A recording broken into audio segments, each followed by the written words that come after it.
Bonjour à tous, les ministères Notre Pain Quotidien vous proposent la méditation du jour. Les aimer en priant pour eux. Si ma mère n'avait pas prié pour moi, j'ignore où je serais aujourd'hui. Je crois que je ne serais même plus vivant, m'a dit mon ami Raïm. Cet ancien toxicomane avait fait de la prison pour vente de stupéfiants.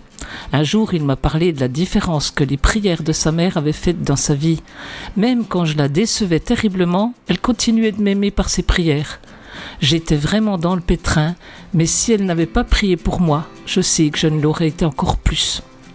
Dans l'Ancien Testament, le récit de Samuel indique qu'il s'est montré fidèle envers Dieu et les autres par ses prières. Le récit de Samuel indique qu'il s'est montré fidèle envers Dieu et les autres par ses prières. Le jour où Saül a été sacré roi à Mitzpah, le prophète Samuel a également été déçu. Le peuple avait placé sa foi et son espoir pour l'avenir en un homme plutôt qu'en Dieu. Une fois les Israélites rassemblés, Dieu a manifesté son mécontentement en envoyant une forte tempête qui les a terrifiés et leur a fait regretter leur décision. Quand ils ont supplié Samuel d'intercéder pour eux, il leur a répondu « Je ne veux certes pas pécher contre l'Éternel en cessant de prier pour vous ».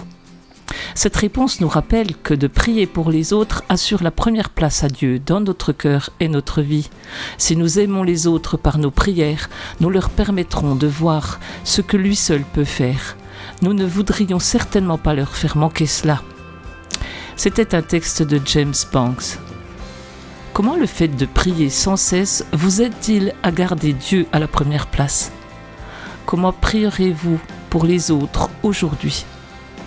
Seigneur, merci d'intercéder pour moi.